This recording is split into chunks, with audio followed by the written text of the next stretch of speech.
Bonjour, bienvenue sur JTTV. Alors c'est le week-end et comme c'est le week-end, forcément on est en mode détente. On avait promis à Fabien Olicard de lui permettre de nous jouer des tours le week-end. Exactement. Voilà, donc il est passé dans notre studio, il est venu avec des cartes. Oui, alors, j'ai dit on va commencer la magie classique, la magie que va-t-il se passer? Eh bien en fait, je me suis aperçu qu'en ce moment la grande mode c'était le poker. Et a fortiori quand on dit poker, le hold'em c'est ça. Chaque jeu de cartes amène son lot de tricheurs. Et les magiciens sont souvent traités et taxés de tricheurs. Et on dit toujours, tu dois tricher au poker. Ce qui n'est pas faux d'ailleurs. Mais aujourd'hui, j'ai décidé de vous montrer comment faire. Alors ça, c'est intéressant, avoir l'explication comment on fait pour tricher. Alors, dites-nous tout.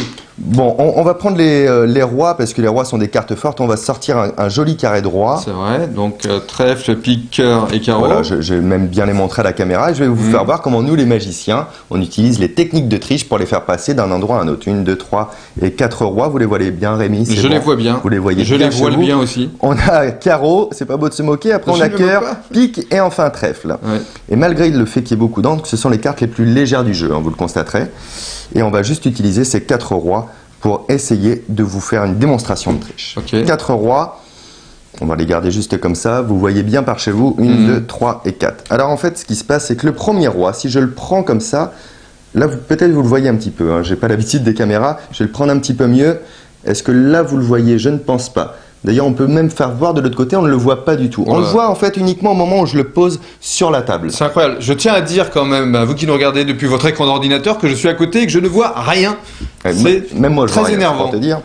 Bon, plus lentement pour vous. On prend le roi en fait, hein, on le garde bien. Et si vraiment un autre joueur dit attention, qu'est-ce que tu as dans la main? On dit rien, bien sûr. Hein, on se dégage de toute responsabilité et on revient et on le pose sur la table. C'est important pour avoir le troisième roi. Le quatrième, vous allez peut-être comprendre plus facilement avec ce roi de trèfle.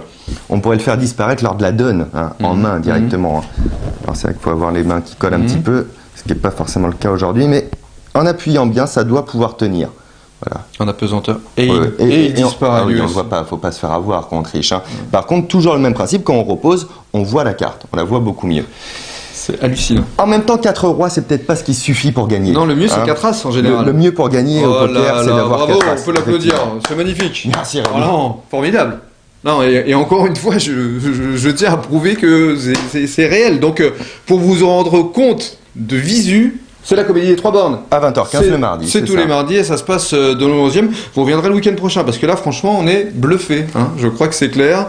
Bravo, monsieur Fabien, c'est formidable. Vous êtes très énervant. C'est ce qu'on dit de plus en plus. Le magicien Fabien Olicard est très énervant. Magicien énervant. Merci, bon week-end à tous.